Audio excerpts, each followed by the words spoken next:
Good day, good night. Welcome to Euro Today. I'm Laramee, joined by Duane Rollins as always, and today we're going to still talk about the final that's going to take place on Sunday. Of course, England, Italy at Wembley, the holy ground, the home of football. We'll talk about that matchup now, of course, having had 24 hours since yesterday to digest it more and start to think about the ramification. Also today, Duane will set the table for the Gold Cup. The 2021 Gold Cup officially starts tomorrow. We had some playing games, which is always interesting, and then Cuba always Concacafing in this tournament, not even showing up this time, but for multiple circumstances.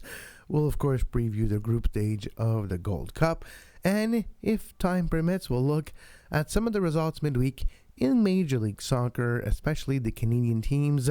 A tales of different fortunes for the teams midweek. But Duane, how are you today? I'm doing well. Look, I've been looking at the Gold Cup for the past few hours here, and all my mind just keeps going back to one prevailing thought, Kevin, and it's that it never ends. Oh my God, this never ends. It just keeps coming. It just keeps coming. Well, all of the football just keeps coming. Can you imagine if the Gold Cup would have actually taken place when it was supposed to? So during the Euro and during the Copa, no one would have looked at the Gold Cup, so it might be a blessing in disguise. But we also have an international soccer fatigue probably going to start this weekend. We'll see.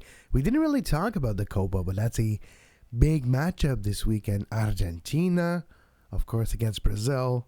In Brazil, Lionel Messi never won an international trophy with Argentina and needs to maybe win this one because the opportunities are going to be maybe not a whole lot. There's not going to be a whole lot of opportunity for Messi internationally going forward. So a big weekend of soccer for sure. Yeah, look, I have watched a bit more of the Copa, I think, than you have, Kevin, because of your work schedule, and that's understandable. But what I will say is this, is a quick summary of the entire tournament so far. If you have been paying attention, maybe you can understand where I'm coming from here. Is it's been difficult to really get into it, not just because of fatigue, but because of just the atmosphere. There's no atmosphere there. It's an empty stadium, right? It's in Brazil. It probably shouldn't have been because of the COVID situation down there, but that's, neither here nor there. They seem to have gotten away with it. But there's just, you go from the Euro games with their high intensity and probably higher quality, let's face it, and then you go into a slightly lower quality games with what seems to be disinterested teams. I joked about it last week that it was a slow march to Argentina, Brazil, that's basically all that this was set up to do. Colombia had a little bit of pushback against Argentina in the one semifinal, but it almost seemed like the other teams were disinterested. And I say that bluntly, they're playing in empty stadiums. They're tired. They're worn out, just like the European counterparts. Yep. They know that everything's set up to try and hit Brazil, Argentina. They're just playing the role of the Washington Generals. And the only really redeeming aspect of this tournament so far, it was that penalty shootout between Argentina and Colombia, where Martinez, the goalkeeper, just started yelling beautiful things and amazing things to the kickers, especially Uramina. He looks at Uramina, he's like, haha, you're laughing, but I know you're scared. I'm going to eat your soul. I'm going to eat you right now. You're already dead. I know where you're going to shoot. And then he stops his penalty. Wow. Yeah, that was pretty fun. Look, I will watch the game on Saturday. I think a lot of people will. Obviously, Argentina, Brazil always has its own qualities. And like many people around the world, I am rooting for Argentina to get this job done here. I've always had a soft spot for Argentina because the city's had a lot of players from Argentina. It's basically where it comes down to. And the Messi story, either you're sick of hearing about it or, because you understand there's a lot of factors around it, but it gets boiled down to the most common low, barometer, right? Lowest common denominator. Exactly. You can't win when you have bad players surrounding you. Yeah, but so we'd like to see that. That said, having watched, most of the tournament that I have absorbed has either been Argentina or Brazil, and I got to tell you that the gap in quality between Brazil and the rest of South America is pretty evident right now. So I would suggest that, particularly playing at home, even in an empty stadium, it is, going to be tough for Messi to get this one done too. But at least he has a chance. He never gets a break. Now he has to face Neymar, and Neymar's like, "Yeah, he's a great friend, but I want to win." We'll see. Speaking of good tournament, let's start to look at this Gold Cup competition, of course, the biannual. So it happens every 2 years, this competition. And it's 4 groups of 4. The top 2 moves on. Then you have the quarterfinals, semifinals, and the final. Canada is in this competition, but we will go from Group A to Group D. Let's start with Group A. El Salvador, Montserrat, Antigua and Bermuda, Grenada, and the U.S. Virgin Islands in Group A, which may be the group of life. Yeah. Carousel, El Salvador, Mexico, Trinidad, and Tobago is the group of A. But that's, yeah, look, this one is, a lot of people think that's a little sneaky tricky, this one, because El Salvador might be a little bit better and Carousel is pretty good. Yes, yeah, exactly. I just had the wrong graphic queued up, so you're right. Curacao, El Salvador, Mexico, Trinidad, and Tobago is the actual Group A that you can see on your screen right now. Yeah, no, we all have it happen occasionally, so I was just wanting to make sure we were talking about the same thing. Carousel is an interesting. They obviously didn't make the final round, or did they? I forget right now. Anyway, they didn't make the final round, which was a bit of an upset, and that was maybe a bit disappointing because people wanted to see what they could do there. But this is a team that's on the up and up. They have the Dutch heritage, just like Suriname, which we talked about a lot last month. And look, Mexico, this is Mexico's to win, and this whole thing is set up for Mexico to get out of this thing. And you can say that on one level, which, Concacaf uses the Gold Cup to make money. Famously, what they'll say, and the reason it's always in the U.S. is because they want to pack the stadiums. And this is the only place in the region where they could even put anyone in the stadiums right now. So they want to pack the stadiums so they can get some money that they can use to fund the rest of the program. Now, there's a lot of levels to break that down. First off, you understand why they're doing that, and you understand that at least they are doing it to fund, the women's under-17 tournament, but maybe they should do a better job of getting more revenue from other places so they can move the tournament around too, right? Well, yes, but it's like, yeah. Common sense is not common. Yeah, well, it's a very political Gold Cup, and, we know Vic. Vic's been on the show here before. Future president of FIFA, if you ask me, we'll see. But at any rate, he does what he has to do, and this is part of the gig is to play this tournament down here. But in terms of this group, Kevin, it is a pretty, TNT's on a very low ebb. They were famously eliminated in the first round of qualifying for a country that's been to the World Cup, for a country that has traditionally been a power in the Caribbean. For them to go out at that stage was just absolutely horrible. They did end up winning a penalty shootout to get into the Gold Cup, so they do have a little bit of, they can save a little face with that, but they're clearly, to me, the weakest team in this group. Then you have Carousel and El Salvador fighting it out for the second spot. The Mexican team that they brought is pretty good. It isn't their top team. They never send their top team to this, but it is pretty good. And I think that, you are foolish if you do not say Mexico is the favorite of any Gold Cup. That's just the way it is.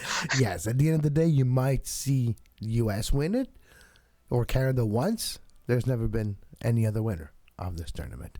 Yeah, and if you folks, look, I am old enough and was actively following this sport in 2000, so I can tell you about that 2000 Gold Cup.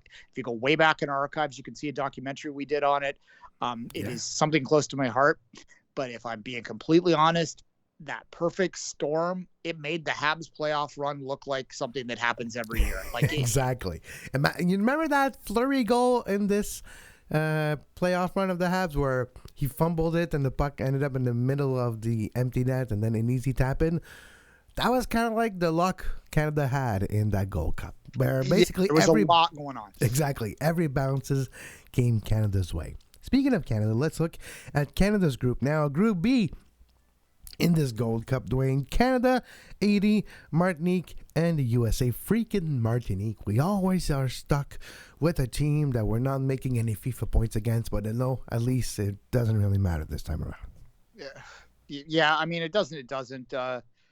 It doesn't in the way that it did 2 years ago at the Gold Cup when, a lot of people pointed to that loss to Haiti in the quarterfinals as being particularly damaging to Canada's chances to make at the World Cup format as it was set up. And, a lot of people would say, well, it served them right. They didn't beat Haiti. And I would always come back as, well, yes and no. They should have beat Haiti. Absolutely. And we showed that we should have beat Haiti in the 2 games that just passed. But not playing those FIFA teams means you lose the opportunity. And back then, this is pre-Nations League too. You lost the very rare opportunity to get the the multipliers in your FIFA ranking points, which artificially deflates your ranking, and which actually, if you added, you assumed that the non-FIFA teams that they were playing in the Gold Cup were worth as much as playing some little tiny island in the Gold Cup, which they're harder because Martinique's a decent side. Canada would have been above El Salvador in those rankings, right? That was the thing. Not to belabor old things, but it does matter. And it matters a little bit too now. Like a lot of Canadians might aspire, young Canadian players might aspire to go to England or to Scotland. And with Brexit and the new rating systems that they have there, being top 50 in the world really matters. So to get into that top 50 spot would be great. So the fact that they have a game in the Gold Cup again where they will get no points is not ideal. And they seem to play Martinique every damn time. That's why I'm saying this, because every time I remember this flag, that I think they changed the flag since then, but it was, isn't it looking like the Quebec flag but with 4 snakes instead of fleur-de-lis? Yeah, a lot of people on Twitter will use because there's no Quebec, there's no provincial flags in Canada on your emojis, but so a lot of people will use the Martinique flag to represent Quebec when you're talking to Quebecer. But anyway, exactly. The France flag on here. Exactly. Which, once again, this is Group B, Canada and the USA. May be favored to finish 1-2. Canada will have to beat Haiti to make that happen. And, we'll figure that out very quickly. Because when we're looking at the schedule of this tournament, Duane, it starts really quickly. It starts right away tomorrow. Salvador against Curacao. Mexico against Trinidad and Tobago. Canada versus Martinique, and USA versus Haiti. You seeing where those tournaments are taking place. Toyota Stadium, AT&T Stadium, Children's Mercy Park in Kansas City with a doubleheader on July 11th. There's, of course, AT&T Stadium, Mexico. It's to make sure there's a lot of fans into the stands when you see Mexico play at these big stadiums. Explorer Stadium in Orlando, which has been home to Toronto FC this season so far. And also CF Montreal last Wednesday will be another host place of this tournament, with games starting as soon as this weekend. Also Monday, you'll have Jamaica versus Suriname at Explorer Stadium. Costa Rica versus French Guyana also at Explorer Stadium. Guadeloupe, sorry, not French Guyana, at Explorer Stadium. Let's continue our round of the groups. Duane, when you're looking at Group C, what stands out for you? This is an interesting group across the board. Suriname, I think, was a little overrated by Rossies of Canadian fans, but are a country on the up and up. And making a Gold Cup is a significant accomplishment for them and something that they are really looking at as a measure. We forget that, even in a country like ours, we forget that the Gold Cup for a lot of this region, for most of this region, is the pinnacle. And in particular, if you're an American listening to this, or Mexican even, you will forget that because it's such an afterthought to the big countries. But to a country like Suriname, making a Gold Cup is a big accomplishment. And if they can get a result in this, then for sure that will be something that they'll hold on to. Guadeloupe, they're another perennial team that's in here that, an island that comes. They have the Dutch stuff that, I think they're Dutch anyway. Martinique's French, but I believe Guadeloupe is the Dutch protectorate. So Guadeloupe is French protectorate. French protectorate, yeah. They're either French, English, or Dutch. That's everything down there. Exactly, with the conquered one or Spanish. Yeah, colonial pasts. At any rate, so they will have some strength that's added there. I think Guadeloupe's actually a FIFA country now. They came into the FIFA whole fold, but they will be the 4th team in that group. In terms of Canada's group, Martinique and Haiti, I think, are pretty similar. To be honest with you, we don't see them, so we don't know how to factor them. They're hard to handicap. But this one, from a World Cup qualifying standpoint, and that's another way to watch this thing now from Canada's perspective, just to celebrate this for a minute, we can actually sort of look ahead to the final round of qualifying, because a lot of the opponents are in here and we can sort of gauge where they stand. And I'm really interested to see Jamaica and Costa Rica play each other in this group, because those are 2 teams that Canada's going to have to get past, and realistically might be able to get past if they're going to go to Qatar. Speaking of Qatar, we might talk about them in a minute. Yeah, Qatar. It is a team in this tournament, Qatar. Didn't you know that the whole country moved and established itself in Concacaf waters? No, didn't know that? Yeah. Well, figuratively speaking. It's, of course, a gesture of goodwill towards that team, and we'll get there in a second. But just to finish in Group C, Jamaica, Suriname, Guadeloupe, and Costa Rica.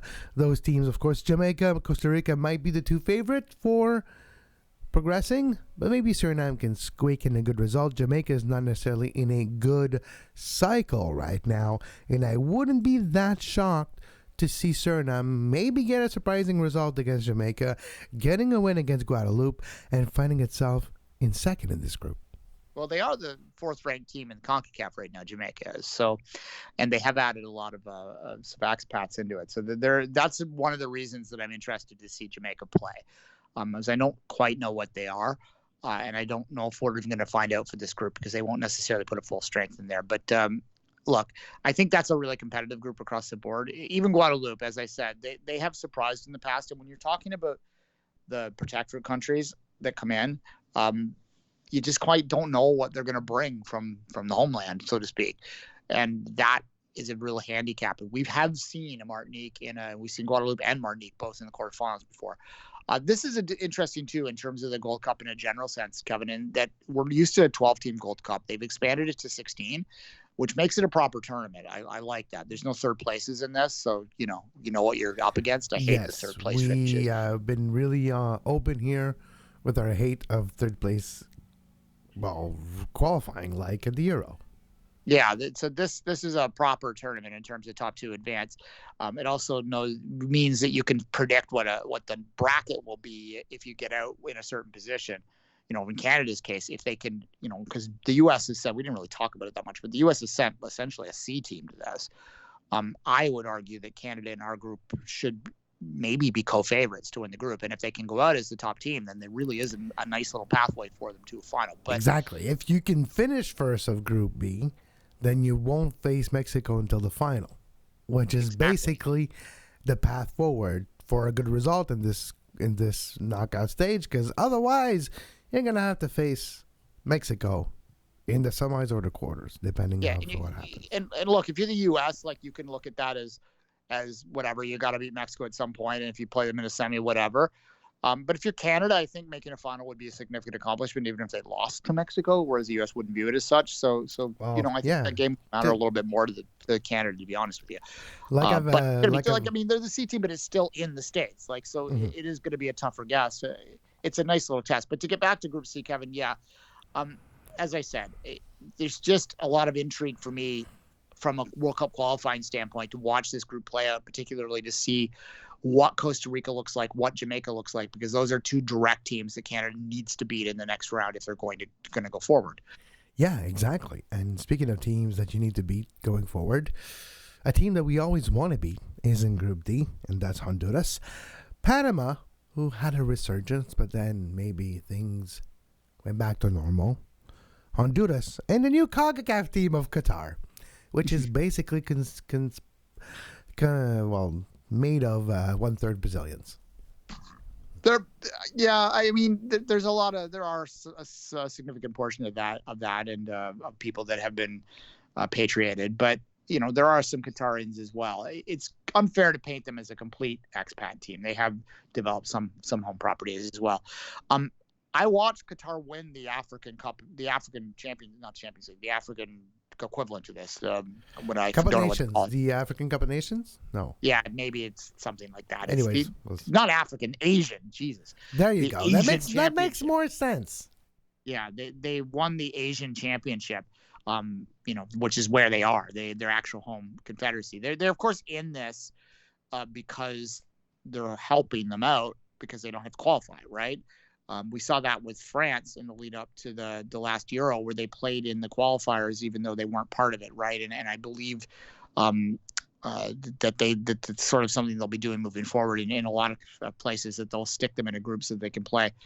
So this is an opportunity. This is essentially a World Cup tune-up for them, an early tune-up for Qatar. So I wouldn't sleep on them in this group. They're, as I said, they won the Asian Championship. They're not a bad team.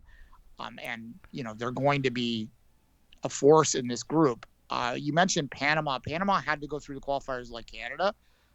So the fact that, calling them a down cycle is probably true because they were a clear top 6 team in this nation for 2 cycles in a row. And then, they did fall just short in two World Cups ago to make it. They were right there at the very end. Obviously, they made the World Cup the last time out. This is a country, though, that I think had a golden generation, so to speak, and might be slipping down. Honduras. Honduras is always, we joked about Switzerland always being the 20th ranked team in the world. I think Honduras is always the 5th ranked team in Concacaf, no matter what. And it's a team that we want to beat no matter what, too. Yeah, and look, and there's obviously a lot of history between Canada and Honduras. And I believe the semifinals would set up that way if they were to win the group. So yeah, this one intrigues me a little less than than Group C, Costa Rica, Jamaica, the Honduras Panama match, but in a different way it is. And again, these are 2 teams that will be in the final round of qualifying, so something to watch. And then you got the Qatar factor in too, which I'm not crazy about having guest teams in this tournament. I would rather have another Caribbean nation in there and make it a strict CONCACAF tournament. You have enough countries to have a 16-team tournament, but I understand that there's a bit of sharing here that's happening, and maybe, there can be some good faith and something down the line that can be, favor can be returned. It's hopefully that. I don't know what you're going to do. Put a CONCACAF team in the vote to make sure that 2 CONCACAF teams make it as hosts in 2. So make sure Canada gets a ticket in for 2026. Well, we don't know yet. Well, there's a story we haven't talked about, Kevin. Well, we talked about it last year, because it's not a new story that Montreal was going to pull out. We knew. It's just they made it official and people reacted to it. But it has been announced last year that without a change of event, the city and there's a big financial burden. Let's not forget, Vancouver didn't even want to be part of this process to begin with. And in Montreal, there's been a change of mayor and a change of political will towards sports during the last few years. And before, when Montreal agreed to go into this, it was one mayor. And now it's a different mayor that has been here since 2018. And you see the ramifications of both of their belief. Yeah, and it's up to the people in those cities to make their own choices, to be clear about that stuff. Yeah, it's disappointing, obviously.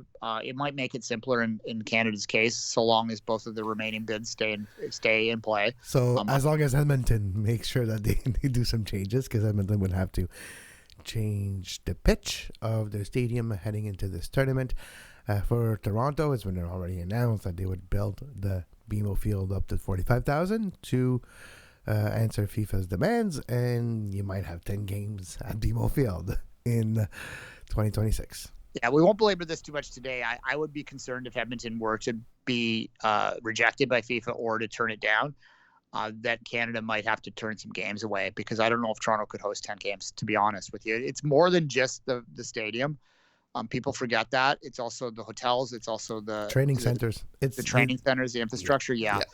Unless it just becomes a hub and then just only 1 or 2 teams are actually here. The other ones travel in, which could be possible. Let's not forget, we've seen teams establish themselves far away from where they play, but in an enclave or something. So we'll see how that works going forward. I mean, from a purely selfish standpoint, I'm perfectly okay with having 10 World Cup games. I'm moving to Toronto for a month. South of me here, but I would just move to Toronto for a month. That's don't get me wrong. I'm gonna rent an apartment for a month, and I'll be there for a month. In Toronto. I might just get a tent for a month and rent my apartment out for that month. Exactly. So I'm gonna book my apartment next week for 4 years, because otherwise I won't be able to afford it. All right, let's take a quick break. When we come back, Duane, we'll look at maybe some midweek results in Major League Soccer, but especially at one game that is going to take place this Sunday, 3 p.m., the final of the Euro, and more after this short break. You are listening to Euro Today with Duane Rollins and myself, Kev Laramee. Follow us on Twitter at SoccerTodaySPN. Subscribe to our show wherever you get your podcast, and subscribe to our YouTube page, youtube.com/sports podcasting network. And we're back on Euro Today. Kev Laramee with Duane Rollins. Euro Today will continue for Monday, and then Soccer Today is back. Bread and butter of Major League Soccer. Main focus again starting on Tuesday. Monday we'll review the World Cup. No, not the World Cup, the Euro. World Cup is 18 months away, not even. We'll start with the Euro final that is taking place this Sunday. England, Italy, 3 Lions, the Squadra Azzurra. Who's going to prevail? Well, I picked Italy yesterday. I'm not going to back off that. I mean, look, in my circle, there is a lot of hype and excitement around the English opportunity that exists on Sunday. And look, deservedly so. There are still some holdouts out there that think that, England's overrated somehow. I mean, I don't know how at this point. They could be holding the trophy up and there'll be someone on Twitter saying how overrated they are. I mean, that's just going to happen. But yeah, this Italy team is damn good. And we've been saying it all tournament that they just play beautifully. They play smartly. They're tactically aware. They're well managed. They are how many games in a row? It's like 30 something. It's like almost a world record at this point. Like 32 games. I think it's 33 now with the semifinal. 33 games unbeaten. Yeah, and I believe that's only one off the best ever in the history of FIFA, right? So, or UEFA in this case, but the international football at any rate. Look, Italy has to, if it wasn't Wembley, if we were playing anywhere else, we would be talking about this as a far and away favorite for the Italians. I think that realistically, if you objectively take a step back, it is hard to pick England other than the home factor. But the home factor is there, and there is the emotional factor, and there is the opportunity. I do think, if you are an England fan listening to this, and I'm sure there's a lot of them, I think there would be a tendency, just like perhaps there was in Montreal watching this final, of maybe just absorbing it and taking it in because it might not happen again for a while. I mean, you could have hope if you want, but that's realistically what a lot of people were thinking, right? I think there probably is that with England, although I think the difference is that I could see England going deep in the World Cup. I mean, it's hard not to. Europe is this power of the world in football. Yeah, and I don't see the Habs going deep in the World Cup, so. Yeah, well, no. The Habs, well, you never know what the hell the NHL is going to do whenever the next World Cup is. So maybe the Habs will be in it. It'd be That's true. Dumber than what they did. So, the Habs or the U23 team, your choice. I'm all for this, actually. NHL, if you're listening, and I'm sure they are, that's the next World Cup of hockey. Throw the Montreal Canadiens in just for S&Gs. Anyway. Hey, you're like, hey, you called us Canada's team. Let's put it to the test. I'd love to see a Team Quebec in the World. If you're going to play World Games, I'd love to see a Team Quebec or a Team French Canada. Well, just bring the Lightning. The Lightning is half Quebecers in the front office anyways. Canada's team. There were more Canadians in the Lightning than there were in the Canadians. Well, there's more Canadians in the Lightning than maybe all the Canadian teams combined. So there you go. Who says Canada hasn't won a Stanley Cup? They win it every year. But, exactly, because half the teams are made of Canadians. But that's not the Euro final, because England or Italy are not half made of Canadians. That's for sure. Welcome to Soccer Today, or Euro Today, where we end up talking about the Stanley Cup in the middle of it. We haven't had a wrestling reference yet. Do you want to throw that in? Diane Matheson, Montreal Screwjob. There you go. There you go. Yeah, she's apparently a wrestling fan. I had to laugh when I heard that. Anyhow, back to this. Yeah, no, it's hard for me to not pick against Italy other than the home factor and other than the emotional factor, too. I wrote it today on Twitter. That's my love of the game comes from my English heritage and the fact that, I was just the right age in 1990 to be watching a tournament, just like you're in 94, right? Like that's my tournament.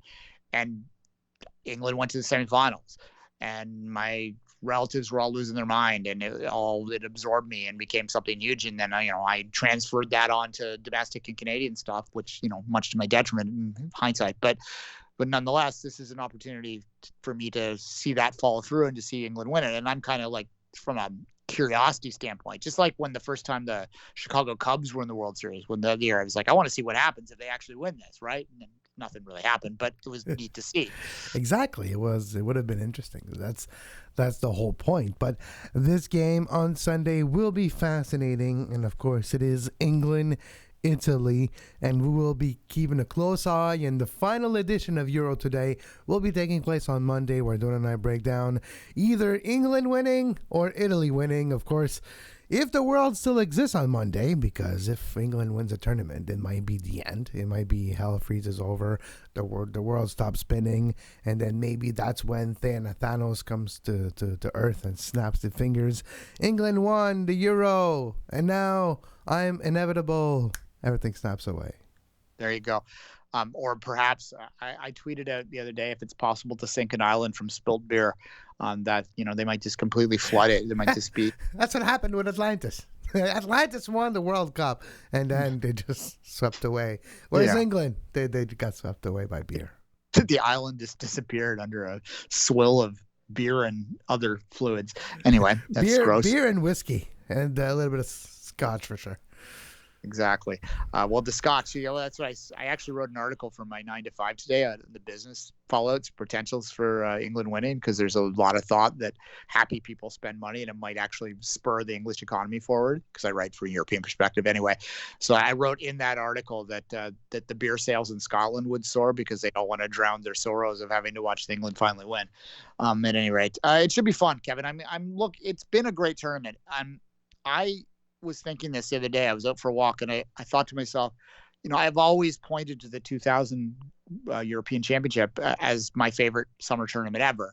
And part of that is, where I was in my life and all that sort of stuff, but it also was just a really, really fun tournament. And I think in hindsight, and this is surprising to me because I didn't expect it heading in, that this tournament is going to be right up there when I think back on it. And again, that might be life because we came through the pandemic and the city but there's starts also, I think it's subjective, Duane. How many games do you remember? Of course, I don't remember all 15 games so far because some of them just blend in. But there's usually you're lucky if you get 1, 2, or 3 memorable game every tournament, right?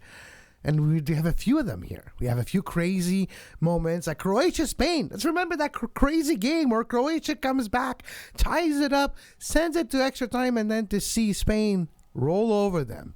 And crazy Switzerland eliminating France on the last penalty kick, the paw of summer, keeping that ball out. That was the save of the summer, in another word. That day, those back-to-back games, to me, is the best day of football we've had in a year and a half. And part of that was the fans. And that's kind of where I was going with that, is like this just felt like, I know that the pandemic isn't over, and I don't want to be dismissive of a lot of the world that's still dealing with this, and it will still be dealing with this for a lot of while, but in the Western world and in the sporting world that I am used to seeing, it does finally feel like a cloud is lifting.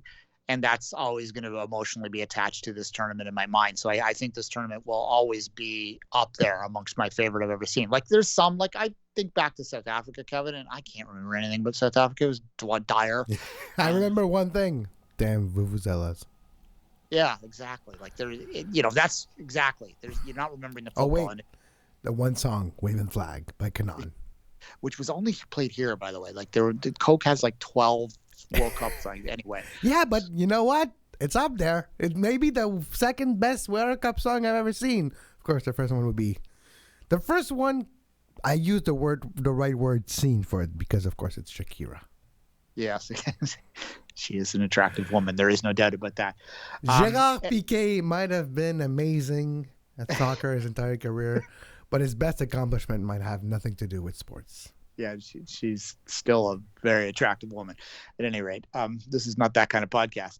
Look, yeah, I guess I'm just waxing poetically here about how appreciative I am of what I watched for the last month. It was a really, really good tournament. And part of this is recency bias, sure, but I think it holds up, and I think it's going to hold up, and we should, hopefully the final. And I said yesterday that I think it is the two best teams in the tournament by play have made it there, which doesn't happen all the time. So hopefully we get something out of it. We've got the great narrative. It's going to be a hot crowd, which is something that we're still getting back to used to seeing, and it should be a lot of fun. Let's not discount that aspect, Duane. The fact that the crowd will be very pro-England because it's literally at their home stadium at Wembley. And I think there's only something like 200 allocated tickets for Italians. Like a few others that are like Italian expats will get in, but there'll probably be less than 500-600 people that are cheering for Italy in a stadium of 60,000. So you won't hear them because for once I think the England crowd will be loud and boisterous. I'll put it at 1,000. There'll be 600 either Italians or Italian expats. There'll be 400 Scots, and the rest will be cheering for England. That's what this tournament. Pretty much. But it was quite a journey, and that journey is going to end, of course, on Sunday with the winner standing in the confetti. Will it be England winning a tournament for the first time since 1966, bringing the Euro for the first time ever, at least as a winner, to England? Or will it be Italy with their second win in history in the Euro. So that's another surprising aspect. Italy only won it once a long time ago, and that would be another surprising result here. Of course, heading into this, they were the hottest team internationally, and we're actually seeing credence to the run of form of teams heading into this tournament. Look at the teams, Duane, that were high in the rankings of FIFA heading into this tournament and how they fared. Talking about Denmark, we're like, they're 10th in the world, but maybe they've gamed the system. Well, they didn't. They were full measure once they recovered from the early catastrophe of this tournament. And they were your dark horse. I was looking at our results and our predictions a couple of weeks ago. I was looking at them now, and your dark horse one of them was Denmark, and they made it all the way to the semi. My dark horse was, of course, Italy, which is hard to say was a dark horse because they missed the World Cup in 2018. We called them dark horse, and England was one of our favorites. The run of form of these teams and the amount of travels in this tournament really shaped the result. But at the end of the day, the two best teams of this tournament are going to face off for the Henri de Laine Trophy on Sunday. No, precisely. You mentioned Italy. My memory of Italy in the Euros will always go back to France's win, when Italy was standing there with their arms draped around each other, ready to charge out in the field, and France scored the late goal. That's the Dan French team. That's I always remember that because I live in an area where there's a lot of Italians. And I'm like, oh my God, like the city's going to finally see it. It's been a long time since '86, and then all of a sudden, boom, and stoppage time, it was killed. That would have been what, in the 2000, I think. Yeah, the 2000. Mm-hmm. Again, back to my 2000 tournament. But yeah, look. Either way, I can tell you this: my neighborhood is going to be popping on Sunday. If you don't know, I live about a half mile from Little Italy.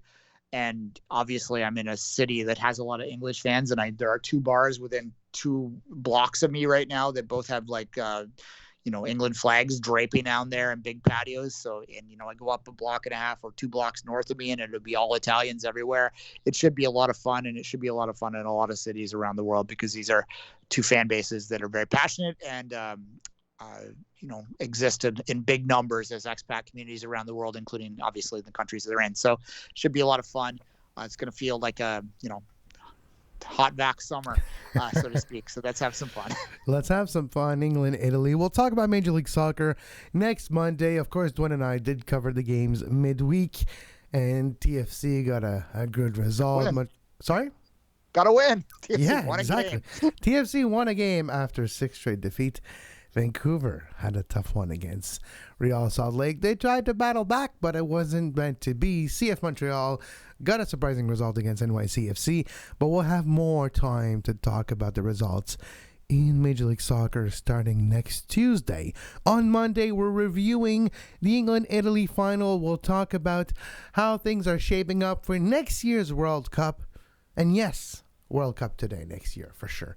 But as always, until Monday, for Duane Rollins, I'm Kevin Laramee. You can follow Duane on social media at 24th Minute. You can follow myself at Kev Laramee. And you can follow this show at Soccer Today SPN. And as always, until next time, for Duane Rollins, I'm Kev Laramee, and we wish you a great soccer.